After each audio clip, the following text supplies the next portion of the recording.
Okay.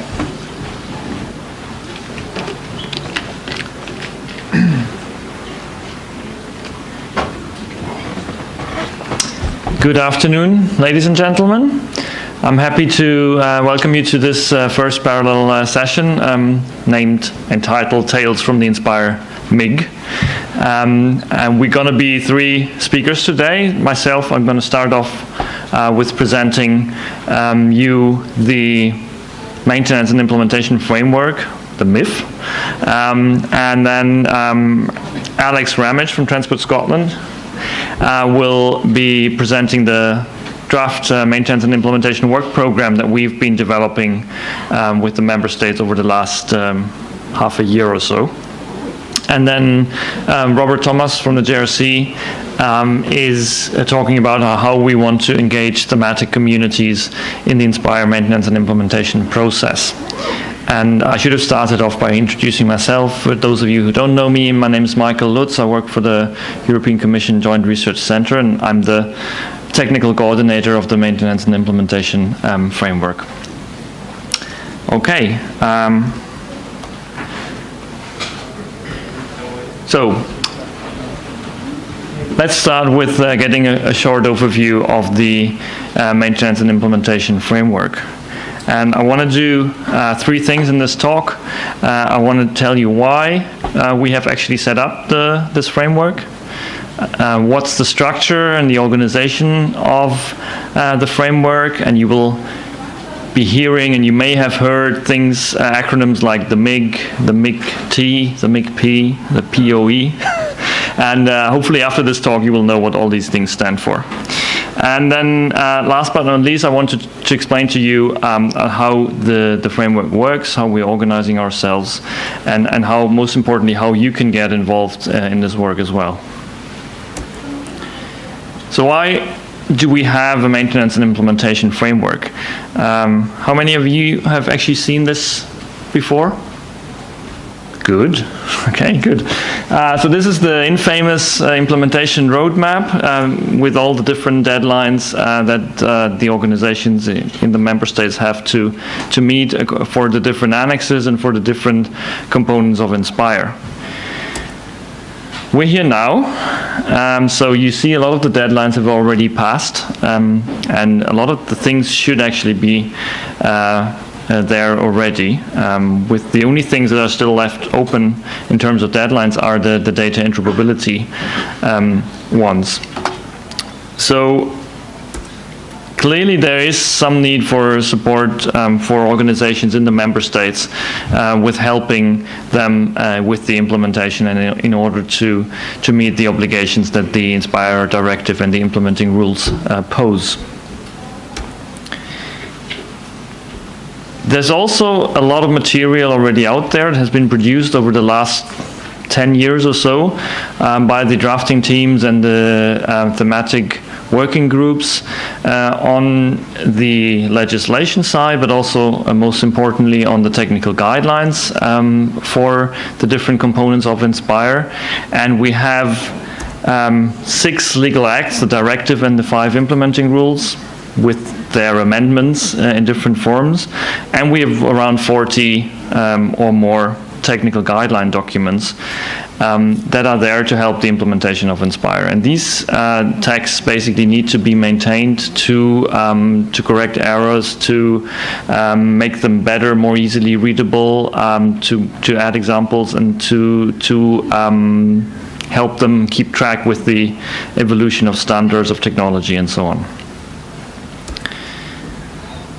And then thirdly, we have the INSPIRE infrastructure with a lot of services and data sets in the member states, but we also have a number of central infrastructure components and tools that help the implementation of INSPIRE.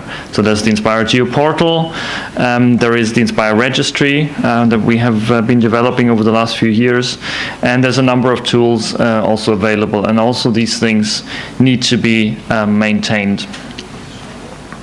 So these are all good reasons why we've basically decided around 2011 in discussion with the member states that we need to organize the maintenance and the support to implementation for the member states in a more in a structured way. So we set up some structures. Most importantly, the MIG, which is a commission expert group on INSPIRE maintenance and implementation. And MIG stands for Maintenance and Implementation Group, in case you were wondering. It's not a Russian fighter plane. The main goals of the MIG in the terms of reference are defined as helping the exchange of experience and good practice between member states, the maintenance of the legal framework and the technical guidelines, which I just mentioned before, support to member states on the implementation of INSPIRE, but also to discuss how INSPIRE can evolve in the future, and what are the relationships with other policies, mainly in the environmental sector, but also in other sectors as well.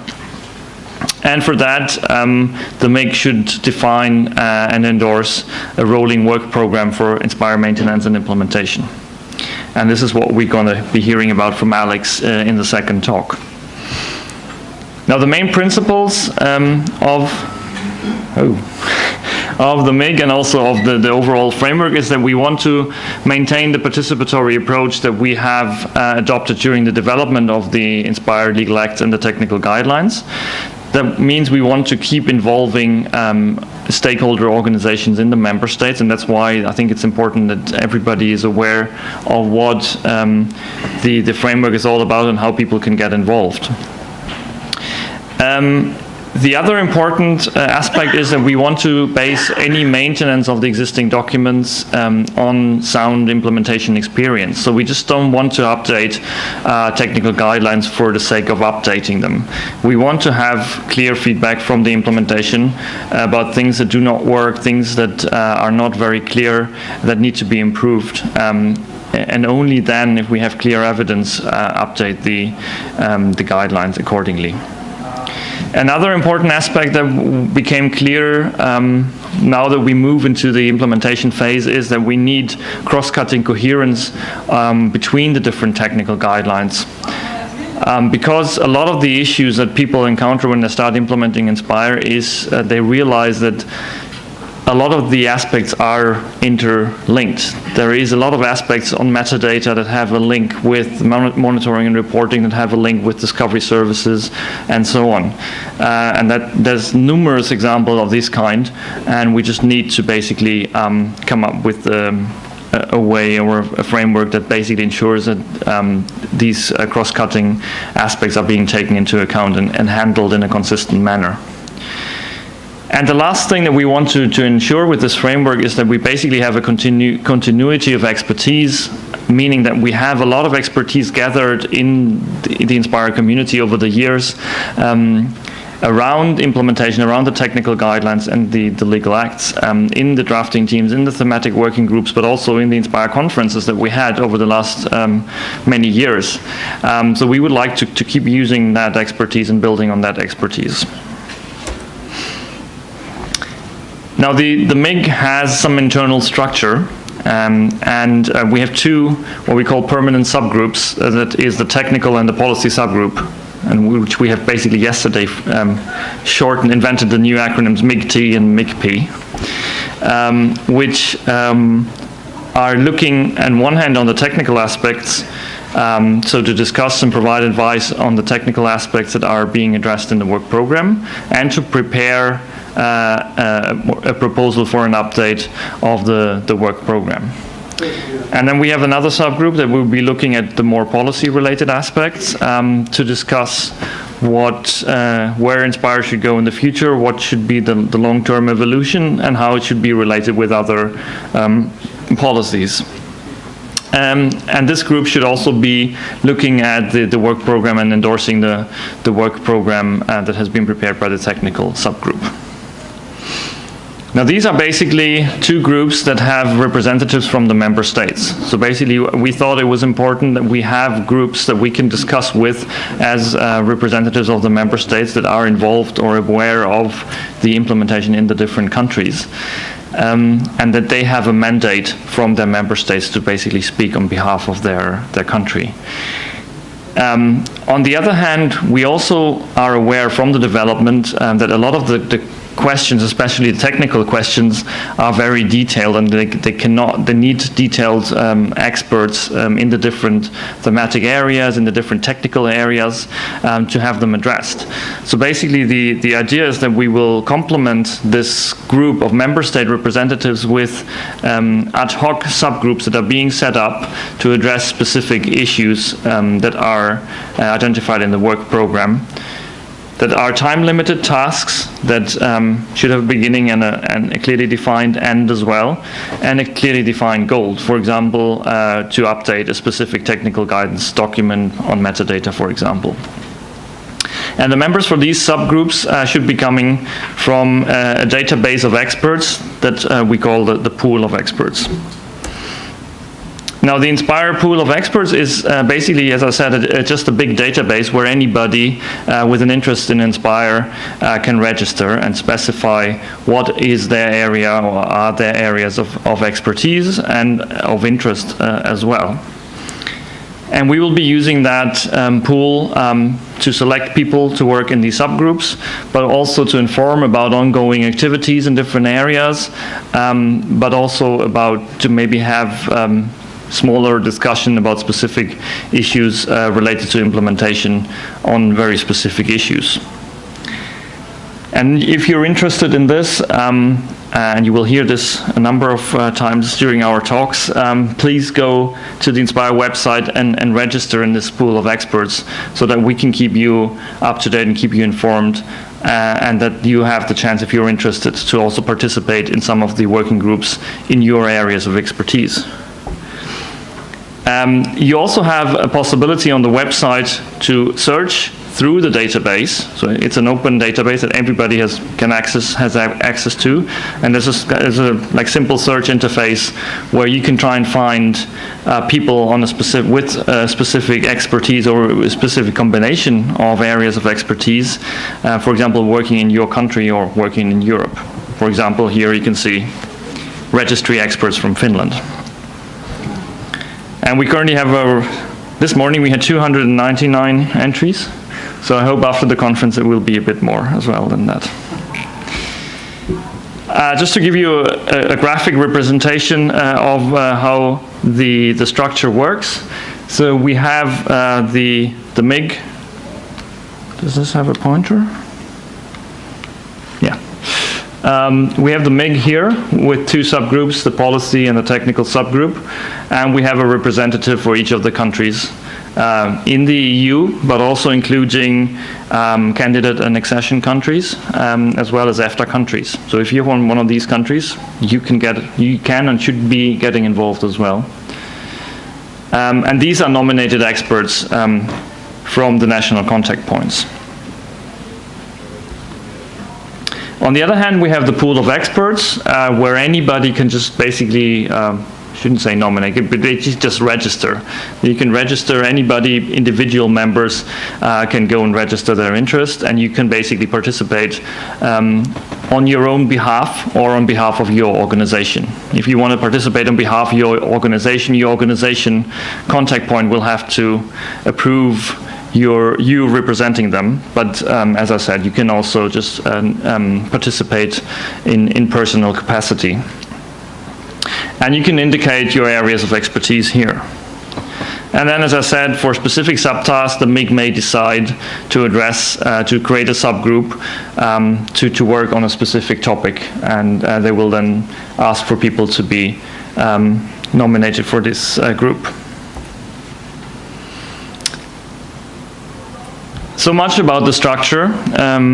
We also have had so basically the MIG work kicked off in October 2000 last year with a kickoff meeting in Copenhagen, and ever since we've been starting to work on the work program, but also we've discussed a bit on our rules for procedure. And one of them, this discussion, were basically on how we want to update the work program. And the idea is that we will have a scenario where new actions can be proposed by anyone, really, but they should be filtered and consolidated through the MIG representatives. So we don't just want a lot of suggestions arriving, let's say, at the central EU level, but we would like to use the MIG representatives as a national level filter for proposals from national stakeholders. Then regularly we will review in the MIG the received proposals and to see if any of those are minor or urgent things that can be quickly or easily tackled. And for everything else that would take longer or is more important and longer running tasks, we will define or discuss how to update the work program. And then based on the draft that is basically developed by the MIG, we will have a consultation in the member states, prepare a final draft, and then have it approved or discussed in the policy subgroup.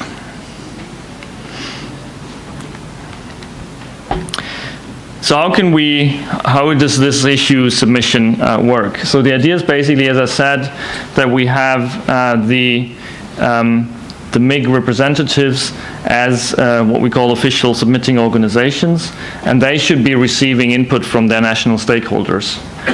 And in some cases, they pass them on into the MIG work. In some other cases, they may decide maybe it's a national problem that we can handle at the national level. Maybe we consider it's not really an important topic to be discussed at the European level, or maybe they can just even provide an answer on the national level. The EEA will also act as a filter for incoming requests, as will also the JRC for requests from the Commission. And from European stakeholder organizations. So we will be setting up in the near future a kind of an entry page where people can actually submit issues that they see and think they would like to see addressed in the maintenance and implementation work. Another thing that we've discussed, and this is just still an idea, is that we will have some discussions on the INSPIRE forum or in the thematic communities that Robert will be presenting later around thematic theme-specific issues. And out of these discussions, one of the outcomes may be that there is a need for updating a technical guidance or to solve a specific issue. And in that case, we will open a channel here as well to bring in issues that have been discussed in these discussion forum into let's say, the maintenance and implementation work. Another question that we've been discussing recently is to have a clear workflow on how to set up these subgroups. So for when Alex will be presenting the tasks of the work program, actually so far only one of them has a subgroup established for them. For some other of the tasks, we are in the process of setting up some subgroups, and this is basically the overall process that should be followed. So first of all, there should be a decision in the MIG that actually we want to have a subgroup for this task. Because for some of the tasks, actually, we may decide that there may be other ways of dealing with the problem, either through a project, or that maybe the JRC can take care of it, or there may be other ways to deal with the issue. We will then have somebody to draft some terms of reference that clearly define what should be done in the group, how long it should work, who should be in this group. For some groups, you might want to keep it small, so maybe the terms of reference may define a maximum number of people that should be in there. For some other groups, it may be important that the members of the group have specific characteristics, so all of these things should be defined in the terms of reference. We will have a review in the MIG of the terms of reference and then endorse them. We will then publish a call for participation depending on what is the selection procedure defined in the terms of reference. But typically there will be a combination of two things. So either there may be applications from the pool of experts, so we will send out information to the pool of experts saying this new subgroup is being set up, for example, on updating the metadata technical guidelines. These are the conditions in the terms of reference. If you're interested to participate in this work, please apply here. The other parallel process will be that we ask the national representatives to nominate people for their country. We wanted to have the two processes in parallel, to see that both we kind of do it bottom up, allow people to apply in the bottom up approach, but also to have a more top down approach where member states can nominate people that can speak or should be representing the interests of the specific member state. Then, if necessary, we may have to select some of the experts. The selection criteria will be... Sorry, I just closed the door.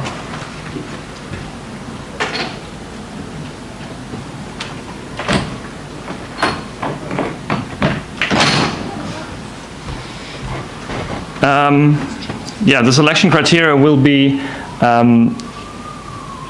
around either be defined in the terms of reference.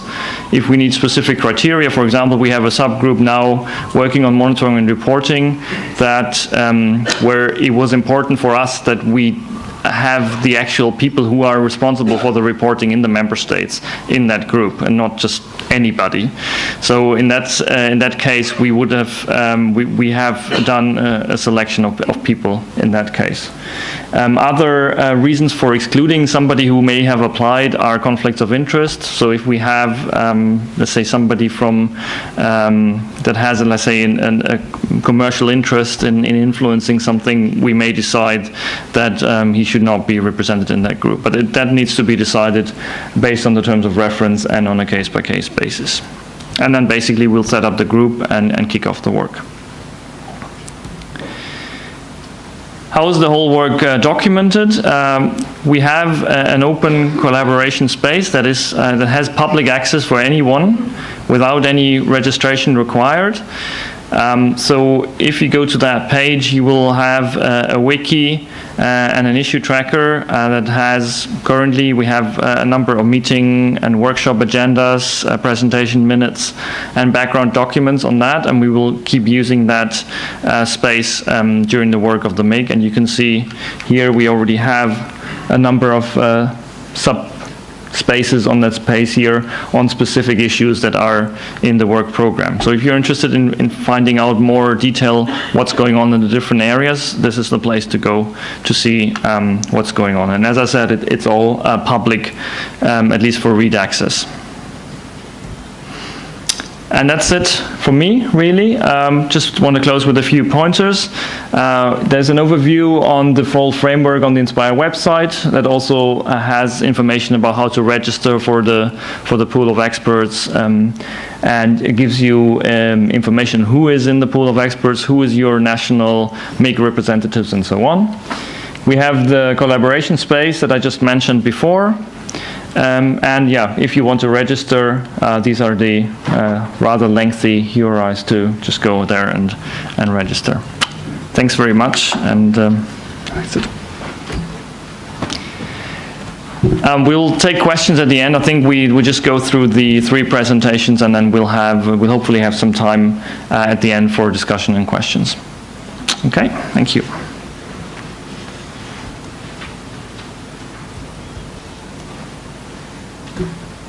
There you go, Alex. Thank you. Thank you very much, Michael. I'm Alex Ramage. I'm from Transport Scotland, but I'm a member of the MIG, and that's, maybe I did something wrong in a previous life, I don't know. So, how did this all kick off? Well, there was a meeting in Copenhagen, as Michael said. There were 2 days of discussions, and basically we identified things under 5 basic headings. Things that weren't quite finished yet, things that needed updating, things that needed some better explanation, some cooperative, collaborative stuff, and new stuff. So the output from the meeting came in 15 work packages. We've had, I think it's 5 teleconferences and 3 face-to-face meetings. So we've now added to that, so we've got another 6 packages, so we've now got 21. Obviously that's a naming convention thing. And Some packages join up really nicely with each other, others don't. So that number of 21 is fluid. So really going through some of these work packages in a bit more information behind them. So the incomplete packages are things about validation, conformity testing. We'd gone some way along the line, but we hadn't really finished that off. Also, the work package on overview of the INSPIRE coordinating structures, architecture and tools, what a mouthful. Really, again, we'd gone some way, but hadn't completed it. These are things that needed updating. The frequently asked questions. There have been lots of questions asked about INSPIRE, about the implementing rules. Can I do this? Can I do that? Been lots of questions. They're not very well documented. So the whole idea is bringing them all together in a frequently asked questions. Obviously, download services. We have web feature services as download service, but that doesn't really cover everything. Not everything can be downloaded as a feature. So there are other download services, so we wanted to pick that up. Obviously, there's an update of metadata required because of some of the implementing rules that have been passed since the last time the metadata technical guidance was issued. And finally, there was an update to themes. How do we manage GML updates? How do we manage the maintenance of data specifications? The next area is better explanations. Improve the readability of technical guidance. I don't know about you, but I find some of it quite dry. So we need to improve it so people can understand it better. Again, an area I'm not particularly familiar with RDF, persistent identifiers and registries. That's a really big area and is probably the direction we should be moving in, but we need better explanation of what that's going to be. Control vocabularies. Actually, that needs a lot more explanation as well.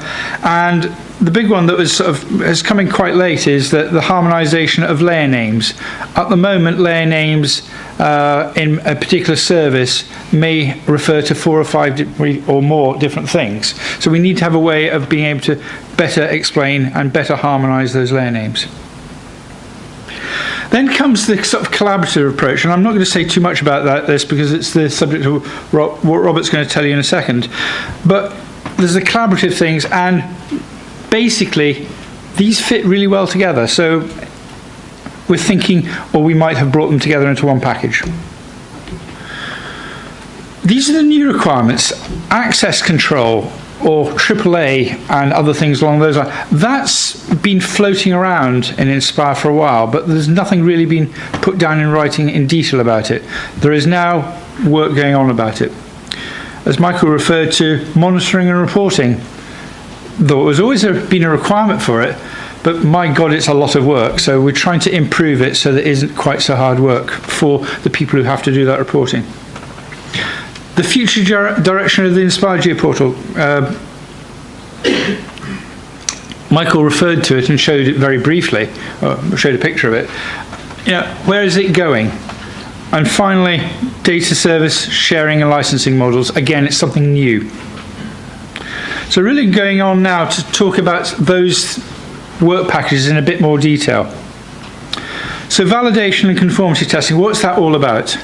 Well, developing an agreed single, maybe, validator for data, network services, metadata, performance testing as well, maybe. Establishing the rules that all technical guides need to have abstract test suites associated with them. So you can't put out technical guidance unless you have some at least understanding of how you're going to test for that. And discuss the possibilities of setting up a compliant certification process in not a dissimilar way to the OGC, W3C, etc. These are things that they're thinking about. I'm not saying that they're going to deliver on these. These are just the things they're thinking of. And this group has actually started work. It's going to be presented later this week, I think on Thursday afternoon. Thank you. The coordinating structures. We want to have a better understanding of what architecture each member state has chosen to do their INSPIRE infrastructure under. I suspect with 20-ish, 20 plus 30, different variants will come forward, but we need to actually have an understanding, and then we can help provide good practice guidance, etc. So this group's going to use questionnaires, surveys, etc., etc. We're going to publish the information on the web, the INSPIRE website. This hasn't started yet, but this is the direction of travel that this particular work group's going to go. Frequently asked questions. Well, I sort of have said already what I want to say here, but it's bringing together everything that's been asked, including the transposition workshop issues, the legal statuses of answers, basically making a one-stop shop for people to actually go to if they have a question about INSPIRE.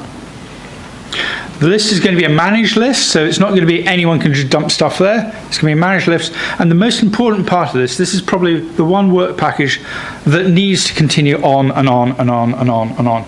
But it's got to be looked after and added to over time. So whenever someone asks a new question, it needs to go into there. Anonymized, of course.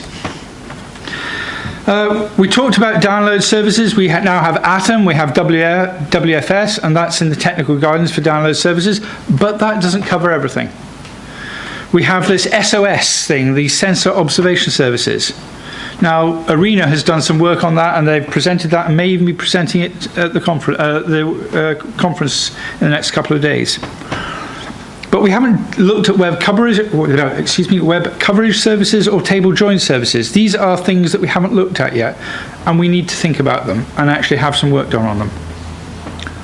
As I say, this group, in the widest sense of the group, has already started. This is probably one of the groups where we're going to actually have it split in maybe a 7A, a 7B, 7C. So again, the work has started mainly from the ARENA point of view, but we are starting to get stuff coming through that will be making its way into technical guidance at a later date. Updated metadata. I'm sure all of you have absolutely joyously created lots and lots and lots of metadata. But for some of the new things that are coming around, for example, data specifications have additional metadata requirements that you possibly didn't spot the first time through.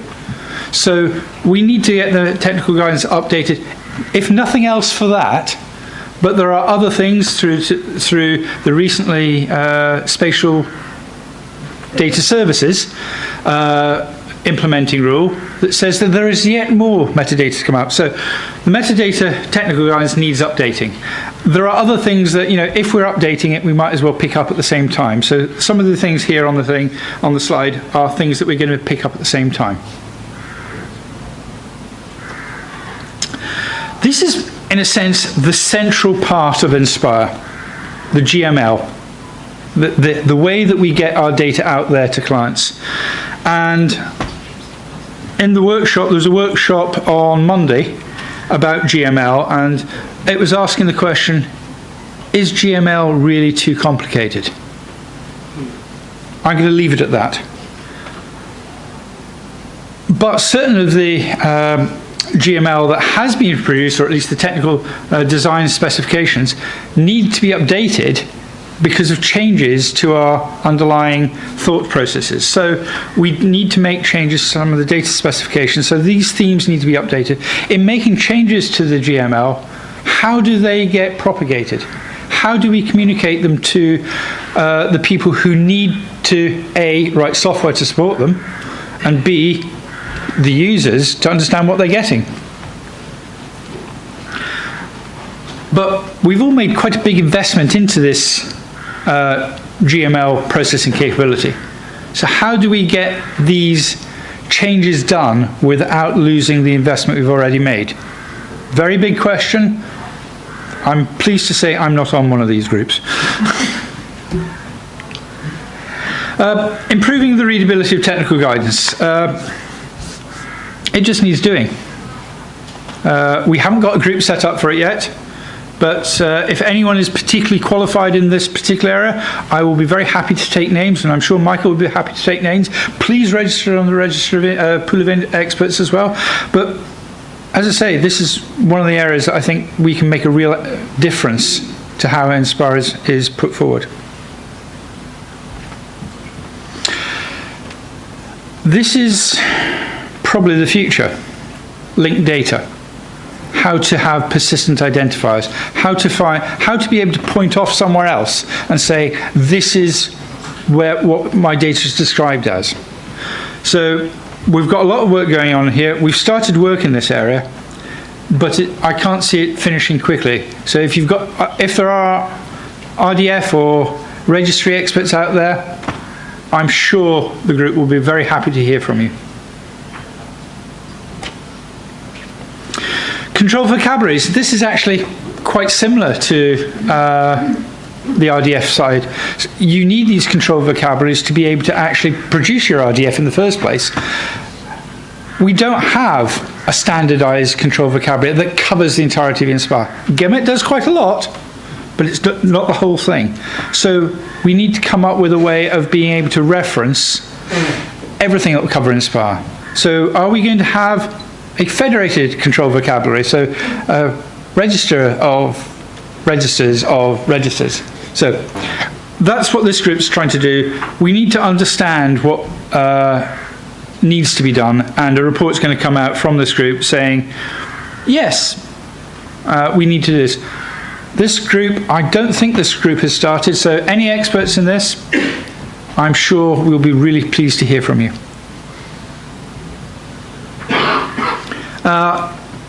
Improved guidelines on the harmonization layer names. The difficulties are really shown there. From what I understand, and I'm not an expert, you have this situation where you're not sure what layer name to use. How do I know if a layer name I've used is going to match someone else's layer name? How do I know that they're going to be able to resolve themselves properly? So that's what the purpose of this group is. Again, not started working, so we are encouraging people to actually volunteer here. Well, I'm going to jump this slide and probably the next slide, because it's actually what Robert's going to talk about afterwards. I'll just flash them up. Okay, we now come to AAA. Authentication, authorization, and accounting. I think accounting is sometimes auditing, but it's accounting in this case. And this is a real important piece of work, because without this, we're never going to get at data that has licensing controls. And that's quite important. So, Arena have done there has been some work done on this. The UK actually did some work on it, and that's fed into the work that Arena are doing. Other countries have also done some work on it to try and actually come forward with a simple solution that is going to be expandable, that we can actually put in from a public sector to public sector basis, but going potentially further forward. The MIG will interact with this Arena work by having presentations made to it. But we also need to understand what all the other countries are doing. This, quickly, is Paul here. This is a group that I actually do sit on.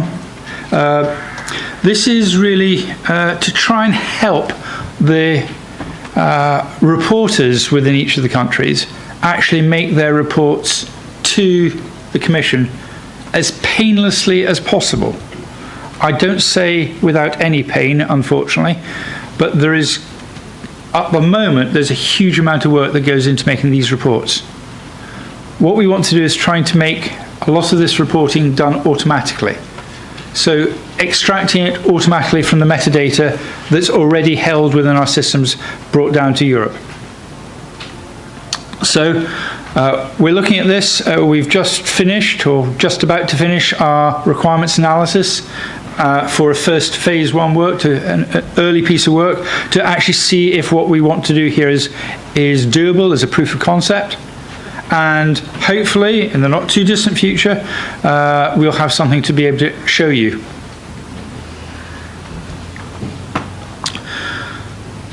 The first bullet point here actually makes the real point of this particular slide. The geoportal is not known outside the INSPIRE community. It should be almost the first place to go and look. Now, the beauty of metadata is it can be put anywhere, and you can have millions of copies of it, but it all refers back to the same place. So yeah, people in your own country, they go to your member state metadata catalogs, and the people in your own country know about them. But how does someone from a neighbouring country know about your one? They have to go here. So we have to get this better understood, better communicated out to the people out there. I apologise for the tightness of the writing here. Hopefully it's reasonably readable from the back. Basically, we need to understand better how we share services, how we share licensing, how we bring that all together. There's lots to do here.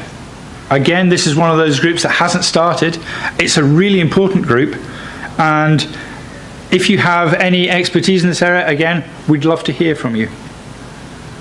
As I say, there's an awful lot to do here, including building early experience. Michael almost stole my thunder here. How is this all being controlled? Well, it's being controlled by the MIG. But we are using Ramage as a mechanism to hold our discussions in public. And as I say, it's quite clear, we are holding our discussions in public. There's very little that is actually being held privately. We hold things privately while we talk about them, but once they're talked about, it's opened up again.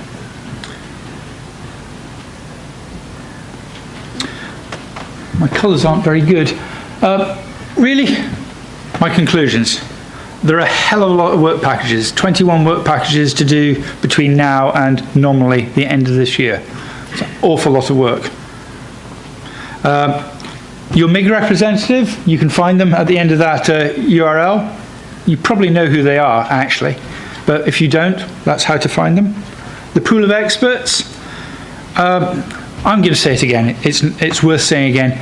If you are an expert, please register yourself. If you know someone who's an expert, bully them to register themselves. It's worth it to you and your country. Sorry, I'm sounding very European now. The URL there, or at least that's a URL that you can get to our Redmine area. All member states and others are entitled to be part of the MIG. They are entitled to be involved. In fact, actually, I'll put it the other way. We're desperate for you to be involved because you're where the expertise is. So please, if you want to be involved, talk to your MIG rep. Register your interest in the pool of experts. Come and tell one of us. Most of us are around for the rest of the week. Just talk to us, and we'll be really happy to hear from you. Thank you very much.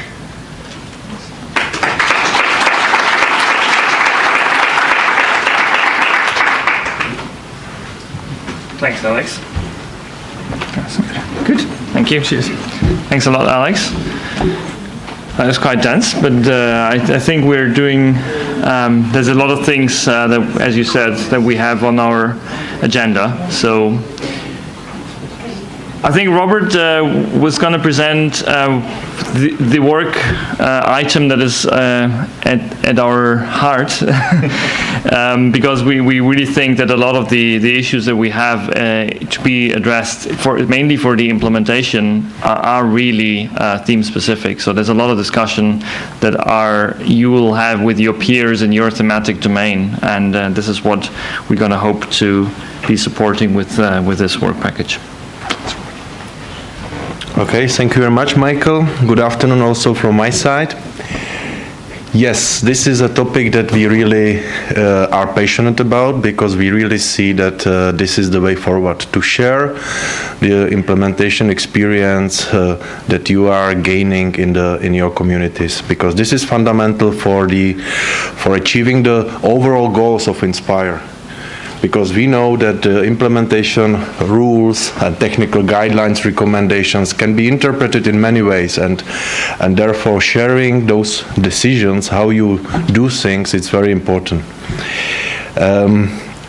The title of this talk is Engaging Thematic Communities. It is not that we are not engaging you. So I think one of the success story of INSPIRE in general so far was that we were able really to engage you in the process, and I think that we would like to continue in the direction. So this effort can be seen as a continuation of the thematic working groups that were so successfully used your expertise to develop the data specification. So we see it as a kind of a lightweight continuation of this thematic working group discussions and expertise and capacity building sharing. Also, it is a reaction to the results of the evaluation report and the public survey which was carried out in the framework of the evaluation of the INSPIRE framework directive that is obligatory. And there, we on purpose put three open questions. One was, that you provided us with the challenges that you encountered during implementation of INSPIRE, and these are the four mostly the most numerous answers that we received, or the categories. So the technical complexity, the coordination at all levels, so still there is a need for improvement, especially the national and local level coordination was mentioned quite often. Data harmonization, multiple ways to implement INSPIRE creates issues, and of course interpretation of the concepts I already mentioned. And kind of a lack of presenting, sharing the success stories, the use cases, demonstrations, to bring the concrete benefits that then others can use to convince their hierarchies, to invest, to put resources, to buy solution and so on. So these were the challenges, and at the same time, the changes that you proposed to us, these are the major categories. Again, communication, so improve communication. Find the ways to better share the best practices, and again, demonstration of the benefits. Improve the coordination, not only at the national, European, local level, but also inside the thematic communities, because not all the thematic communities have the European umbrella organizations, for instance. So for those communities that are not so well organized, this coordination is needed. So if you can see, from those responses that we receive from you, this effort to bring the thematic communities together, this is our response to you now. So what we are going to do, what are the actions that we are proposing now? So we are going to mobilize the communities of INSPIRE implementators around the clusters of team. We cannot set up we cannot set up let's say the thematic working groups in a way according to each team, but we group the teams to some kind of a clusters that we think are related to each other, and for that we would like the communities around those clusters to share the information. We are going to also provide you with an online platform to facilitate this communication, this sharing, and we are expecting, and we will facilitate that. We already collected some issues, some challenges that we were not able to address, in the final versions of the document. So we would like those communities to address those issues that we already have now. And as Mike already said, we also expect that those thematic cluster communities will be able, once the issue is somehow consolidated, to propose the solution to the MIG, and then, once endorsed, the change will take place. So what is the objective of this activity? Once again, the major objective is to seek the harmonized implementation solution. This is fundamental, especially when we speak about the objective of having the European scale data sets, the cross-border applications, in all those cases you need a harmonized approach, how you interpret concrete things. If I take just one example, we have several empty code lists in the regulation and also in the technical guidelines. So which code list to use? If one country decides to use that code list, that semantic vocabulary, and the slightly different one, then we don't reach interoperability. How to extend the INSPIRE core data models, to address other directive requirements, that as it was mentioned during the plenary today. These are the difficult questions that need really discussions inside the communities, to say, okay, INSPIRE we should not see as we have to be compliant, we will tick the box, and okay, we do something more important. INSPIRE should facilitate, INSPIRE should help you to address your concrete needs. And therefore you have to discuss what is meaningful, which attribute, which parameter to use, and so on and so forth. So this harmonized approach, it is fundamental here. And the other important thing is that you shared your results, you shared your successful implementation stories, applications, also the tools that you might develop and successfully use. These are important things that we would like that other communities will take advantage of. Is this idea new? No, it is not. We I think quite successfully launched the INSPIRE Forum. It was, I think, 2009, 2010, around this time. And if you look at the opening page of the INSPIRE Forum, you have the same kind of idea, connecting people, sharing knowledge. So this effort is not new. So. And also, if you go now to the INSPIRE Forum, you will find, and that was kind of a surprising to me, how many thematic groups we have there. We have 86 thematic groups in INSPIRE Forum, out of which 14 or so, 14 are national based. So, for instance, there is a group dealing with the software tools supporting INSPIRE implementation, and there are 156 members registered in this group. So, these are big numbers if you want. But so why we are doing this? The question is now that unfortunately the recent activity in INSPIRE Forum is very low, and now also, since we are really implementing INSPIRE, we are in a different stage a little bit. So we have new, more formal tasks now. And therefore we feel really that we need more, at this moment, more concentrated effort really to relaunch this activity. Okay? It's not to say that we will forget INSPIRE Forums. No, this platform that I mentioned, it will be based on INSPIRE Forum. We are now preparing the structure of this forum, utilizing INSPIRE Forum, but we needed this kind of a new push, new drive now. That's what we feel. And also it is a reaction to your response in the public survey, and actually what we heard during the plenary in the morning, I think it's also in line with that. How is related to the MIG? It was mentioned by Alex and Michael. Originally there were two work packages, one dealing technically with the update of the technical guidelines. That was work package 13, and then there was this work package 14 to create the thematic clusters. Then we thought that how about to give the thematic cluster let's say the bit of ownership of the technical guidelines. So therefore we saw that it would not be wise that one group will be doing the updates of the technical guidelines and the other group will be discussing it. So therefore, we merge basically those two groups together. So it's another role for those clusters to make sure that the technical guidelines are up to date. There are linkages with other work packages.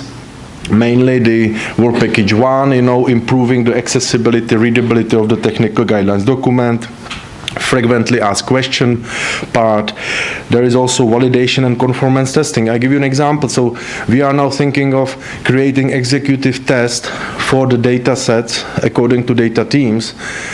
we define the abstract test suite, but there are no executable tests. So now we will try to do we will try to automate this abstract test suite, and I think the first drafts should go to the thematic communities, to check it whether this is exactly what they want. So this linkage is quite clear there. And then last linkage is with work package 21, which is also our effort to engage community, but this is more, let's say, focused effort on bringing INSPIRE to other communities in terms of streamlining and harmonizing the requirements. So we have set of pilots or set of interoperability activities with other communities, like the Marine Strategy Framework Directive, Water Framework Directive. We have the Industrial Emission Directive. All these communities we are addressing, and we are working with them to try to find a harmonized approach of, having the same requirements on data on member states. So this is a dedicated work package, which is actually a set of projects, and the MIG will be informed. It will be open for MIG representatives to participate, to comment on the results of those projects, but those projects are financed through different sources, and the management of those projects is a little bit different than the rest of the MIG activity. So what is the initial set of the clusters? So the initial division of the clusters, we found 9, if I'm not mistaken. So here is the list. So these are the thematic clusters that we will propose, and we will seek for each a facilitator. So there is a first is a kind of a earth science cluster. Then we have land use, land cover. So these groupings are kind of reflecting, our experience from the development of the data specification technical guidelines. But this is an initial list. It's not fixed. It can be reorganized depending on the needs. It can be complemented by cross-team clusters. For instance, environmental reporting and INSPIRE. And so on. So this is an initial list that we will be now looking for facilitators. What are the tasks for those facilitators? So these facilitators, we would encourage them to really, sorry to say again, facilitate the communication. So seeking exchange of implementation progress, common decisions, priorities, and so on. The first task will be to identify relevant networks, relevant thematic communities, relevant experts to build up this knowledge base. This is strictly related to the pool of experts, because that should be the first where the facilitators should look at, because we also have the thematic expertise as one of the criteria for the pool of experts. So that will be the field, but not only. Also, we know that there are many European projects, European activities in the thematic domains.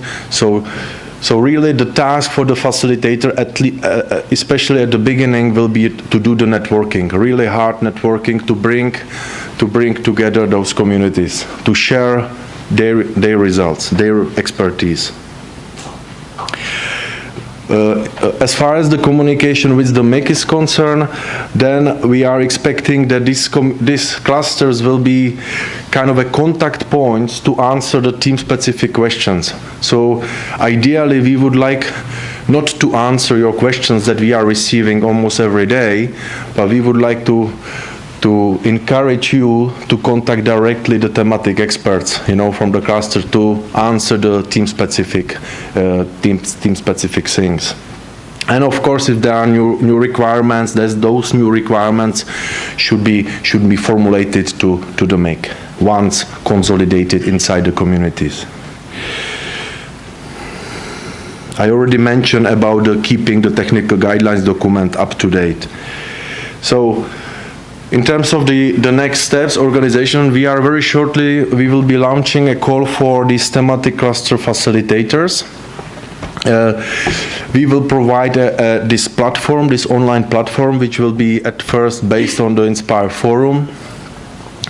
We would encourage, and this is what we have been doing recently, we are talking to the already established communities, we are informing them about this intention. So we will invite those communities to participate to these cluster discussions. And we know that there are already established communities like Eurogeographics, INSPIRE, CAN, Eurogeo survey expert groups, of course, environmental agency, IONET, things, and so on and so forth. So they are already established. But we are also, these clusters should be open. So it should not be an open discussion inside the community. It should be open to all to participate. Okay, this is the last slide. So engaging INSPIRE thematic communities for us is, as I said at the beginning, is to keep up the momentum of this participatory open approach that we so successfully applied during the development phase of INSPIRE. So we would like to continue in that direction also for the implementation. We would like to again mobilize the community to share their practices, and this is all because we would like to see that the big INSPIRE goals will be delivered, and they will be delivered only if we implement INSPIRE in a harmonized and in the, if possible, let's say, almost the same way. Thank you very much.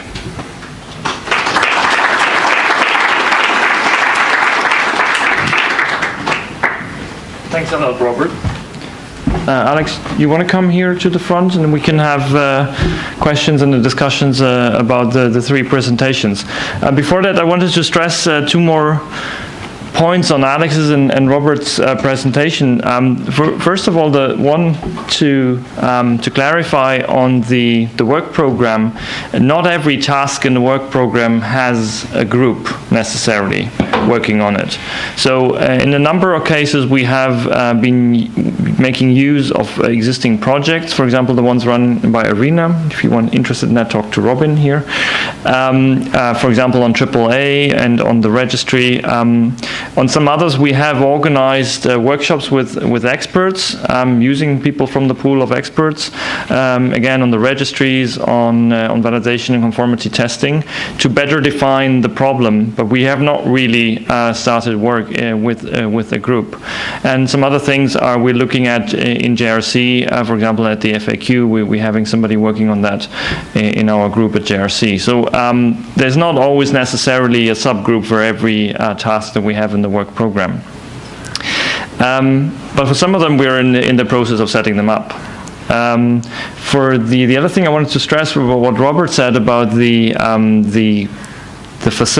importance of the facilitators, and I think that's one of the things where we realized why the INSPIRE Forum maybe has not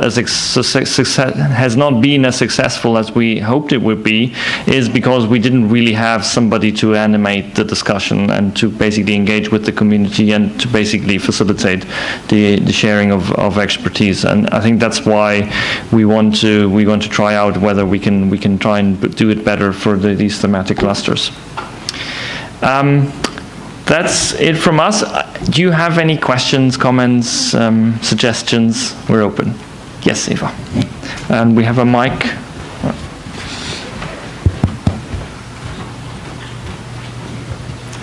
Thank you. Eva Bognerova from Czech National Mapping Agency. So at first I would like to thank you for organizing this session, because it was a possibility to get the insight into that what was happening during the past year since the launch of this longer term activity. So thank you. And the other issue is Robert has mentioned the thematic groups. And I think for that theme, which is on geonames and addresses, administrative units, parcels, etc., it fits extremely well to that what's happening within the European Location Framework project, so the ELF. And I think it's a good formal and also organizational framework to go with this thematic communication forward. And as we have started to combine already INSPIRE compliant data from different countries and to try the cross-border exercises, and it provides a lot of new experiences which go beyond the INSPIRE plan. So I think we are ready to be active in this field. Okay. Excellent. Yeah, that's excellent. I think we are talking to the ELF project from Jersey, as you may know, and also trying to coordinate it with ARENA and with the EULF projects. And I think for the thematic clusters, I think it would be great if that project could play a role there. That said, I think the important thing is that we're open. So I know there's many mapping agencies are involved in ELF, but not all of them. So we need to find ways in which we can actually have anybody participating in these discussions. And that's one thing I wanted to mention actually at the end, is that for participating in the discussion on the thematic clusters, yes, you can be a pool of expert, but you don't have to be. For that, anybody can just go and have discussions. So we want to put the entry barrier as low as possible, even though it only takes like 5 minutes to register on the pool, but still, it may create a barrier. May add that now is the momentum when also the national mapping agencies, which did not take part from the very beginning of the project, have a chance to get involved in a formal way with some additional support. So it's possible and welcome. Good. That's good to hear. Thanks. Yeah. Hi, I'm Paul from GeoNetwork Community. So this is just a side comment that usually we had a lot of discussions on the mailing list before, but we see that kind of shifting to GitHub. These days a lot of discussion is going on GitHub. Would it be an option to put those technical guidelines in GitHub and have discussion there?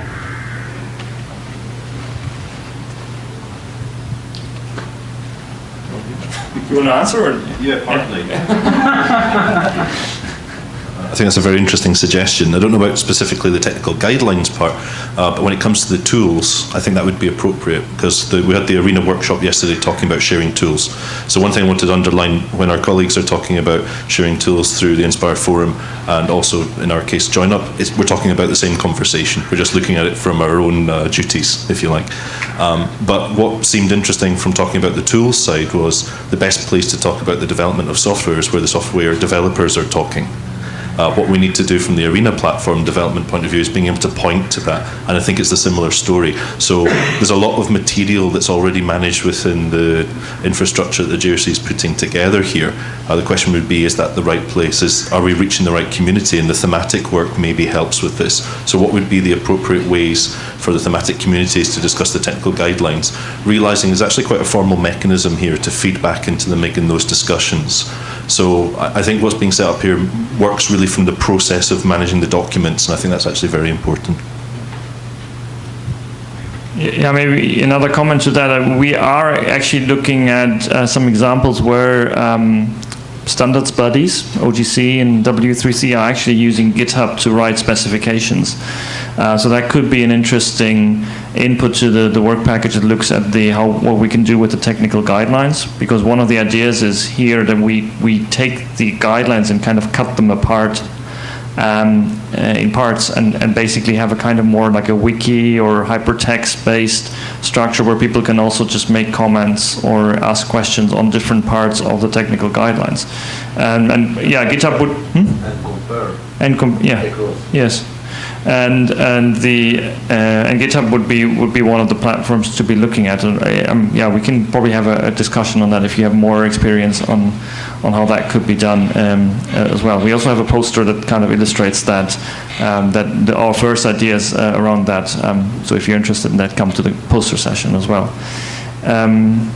Yeah, the only question about GitHub is it the right place? It might be a good place to reach the techies, let's say, but it might not be a good place to reach the thematic experts. I don't know, to be seen. Yeah.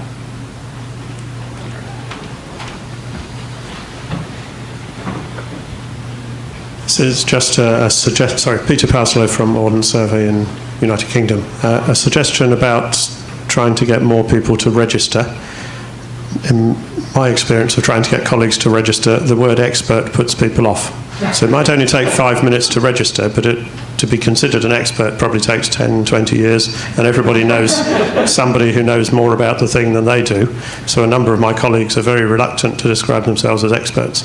So I wonder if in the call it should say, do you have practical experience of doing this? Do you have some useful knowledge, rather than do you think you're an expert? Just a suggestion. Human factor. Yes, a human factor. Perhaps a British human factor, I don't know. Dirk Hinterland from Germany. I have a suggestion for. First of all, I want to say I love the grouping of especially the biodiversity themes with both themes that deal with protection of sites. This is very clever, and I can foresee that there will be a connection to O&M. So we need to have. I mean, it's not perfectly within this group of themes, but we had these discussions between the thematic working groups already, and I can foresee that this will have to be continued between O&M and the biodiversity themes. Now we put the O&M.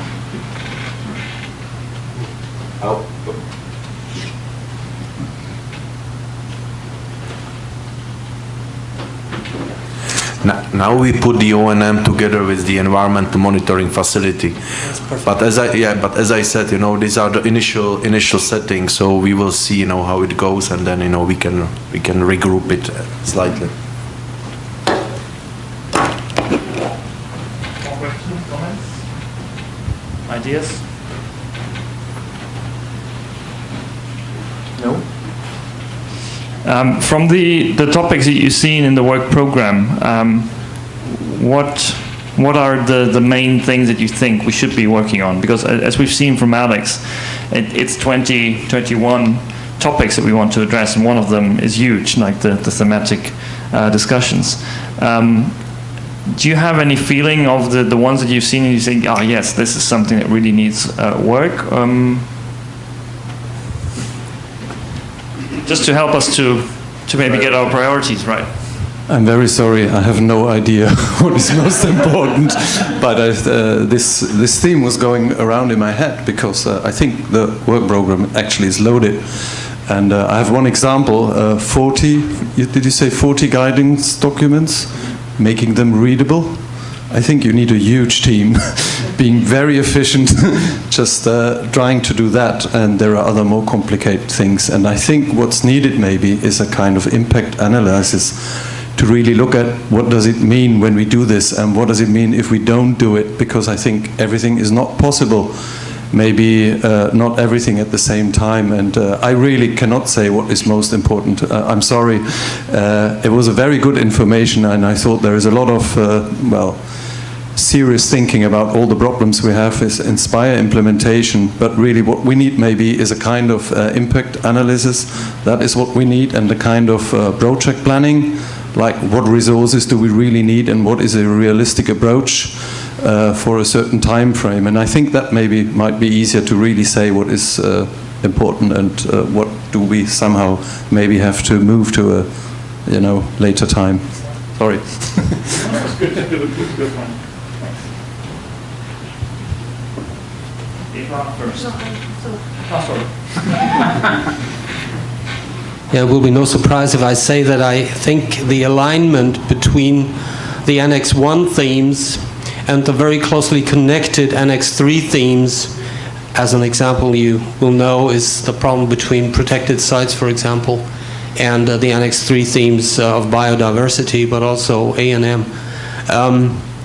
This is very prevalent because you will have to provide those data soon, and some of us already started to implement on, for example, protected sites, but that will be the same with hydrography. And we have to solve these problems very quickly, so we don't have to implement it a second time once the changes will have come into place.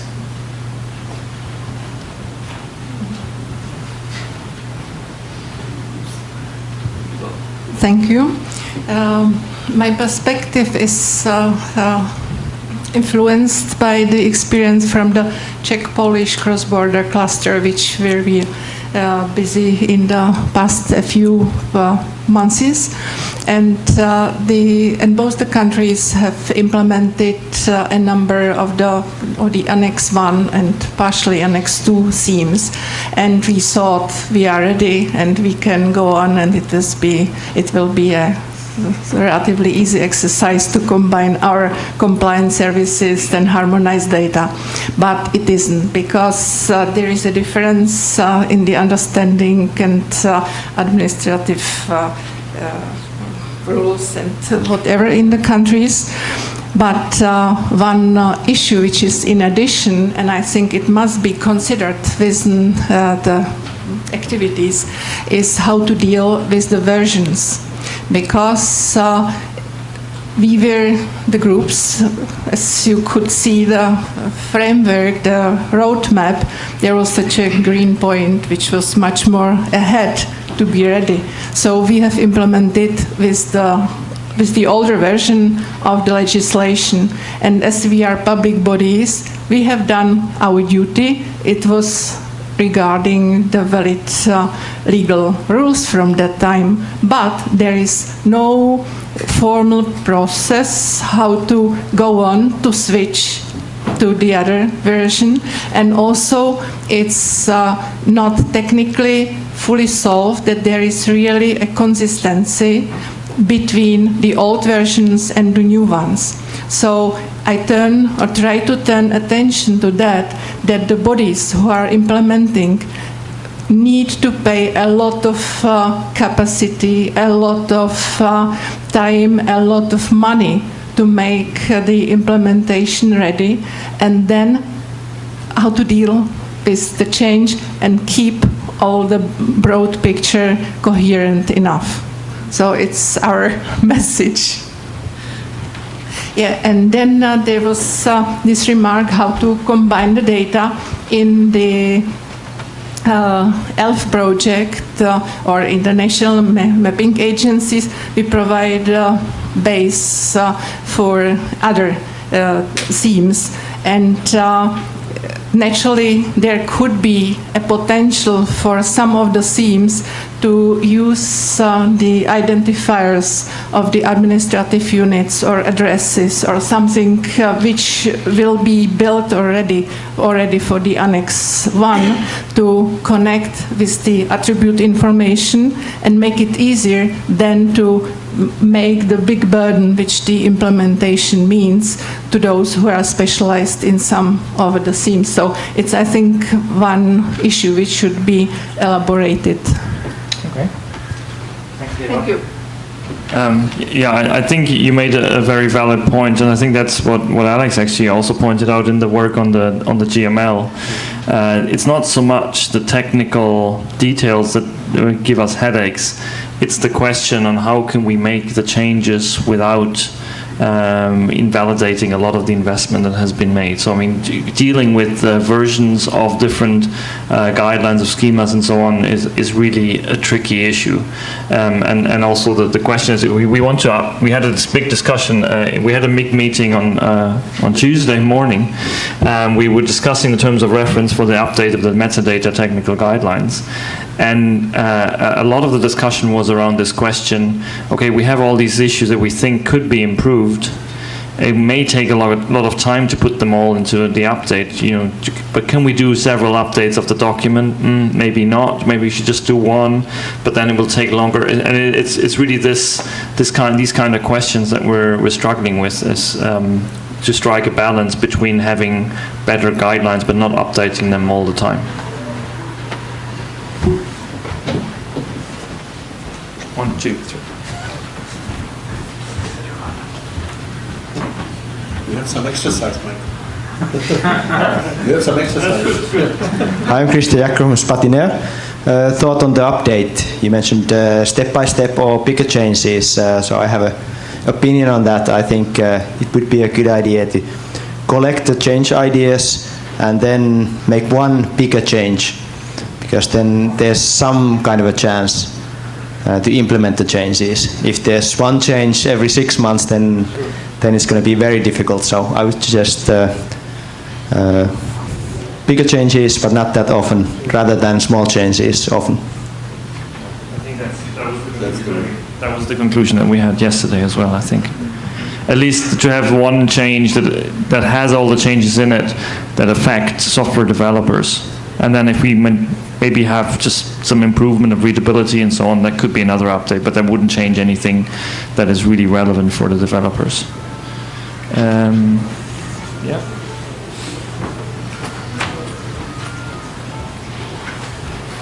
Get some entertainment music as well. Hello. Well, I'm from Iceland, and we have a 3-year of delay on implementing INSPIRE. That's why some of the issues that are discussed here are not on our table yet. So we will wait and see what you figure out. But at the moment, frequently asked questions and answers, where we can hand in a question and get an answer. That would be the best for us. So, okay. We'll work on that. We have 3 years, right? You said for the answers.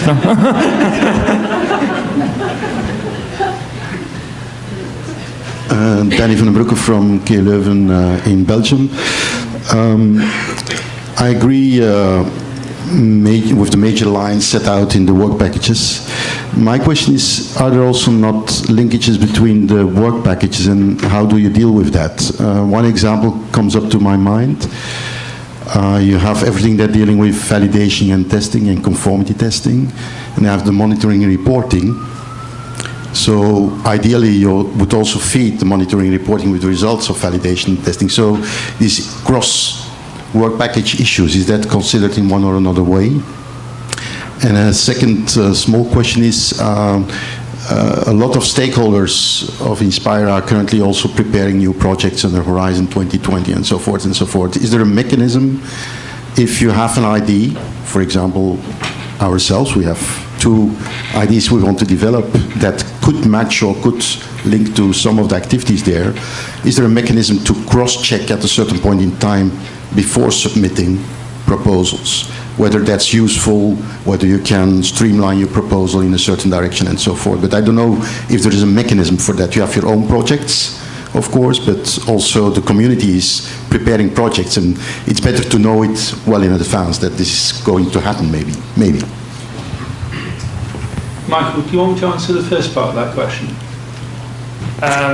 Yeah, I mean, on the links, we are well aware of the links. In the work, if you go through the printed version of the work program, each of the packages has a number of links to other work packages, so at least that is there.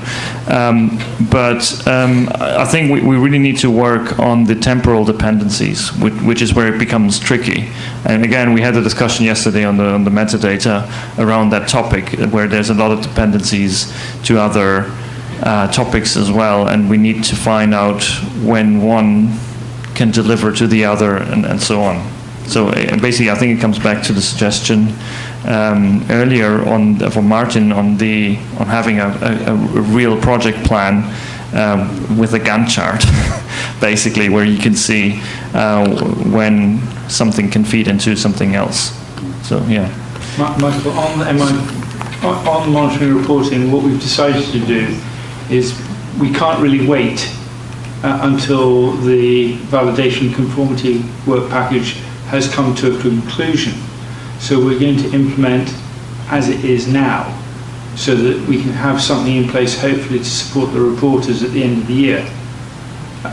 But understanding that that is going to be a proof of concept first pass tool, and it may be that when the validation conformity work package comes through with something else, we have to pick it up at that point. Equally, other things may come through, like the technical guidance may come through, or in fact work package 16 has the ability to suggest removing or adding additional indicators. So there's a lot of flux there, but we, as Michael says, we are very closely linked with all the other work packages, and the MIG keeps a very close eye on those interdependencies. Yeah. Concerning the projects and collaboration there and checking whether the project proposal objectives are in line, this is another kind of our hope that these thematic clusters, will facilitate these discussions and may work as incubators for the project proposals.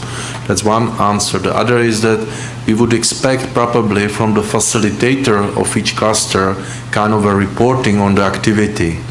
And if there are some concrete demand for checking some objectives, then it can go through that to the MIG. I was asked the same question yesterday in the Smart Open Data project workshop. How can we as a project contribute to the MIG? And I told them, look, as far as we know, once you have a project running, you are basically slave to your description of work, which can be modified here and there, maybe, and adapted a little bit, but largely you have to do what you promised in your proposal. So it is usually very difficult afterwards to adapt a project to some needs, emerging needs from something like the maintenance and implementation framework. So I think the suggestion to start planning before there is a proposal is very good, and we would need to see with the funding side on how that could be done, and I don't really know. Maybe we can have a discussion on that, because ideally, because we have so many things that we all think are important, the situation or I was thinking, wouldn't it be nice if we had a list of issues to be done, and some project said, okay, we'll pick this one, and we'll come back in 1 year with a proposed solution. That would be nice. But I don't know how that could be implemented. But Michael, that's exactly how you make your decisions on the interpretation of the implementation things. You have your idea, and then you are adjusting your decision. How you interpret that requirement according to your idea. So I see this business potential in the discussion, which solution we choose as a community, and then, follow the maybe project opportunities there.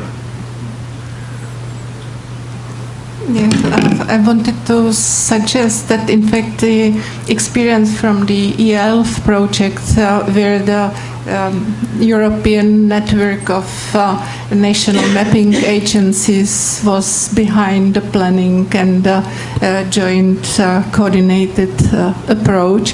I can imagine that in the thematic domains there are also international associations or these types of organizations, and that it would be very useful to use this capacity and to build up a sort of thematic ELFs where they could build on that what from the ELF will be prepared and as the base ground, and they could come with the thematic additional value. Yeah, exactly. I think that would be good, I think. Okay, I think thanks very much for all these suggestions and discussions. It was very interesting, I think, at least for me. And I hope we'll see you in some of the other sessions where we will be presenting parts and different aspects of the work program where we already have started some work throughout the conference. So I'm looking forward to seeing you there again. Thanks very much.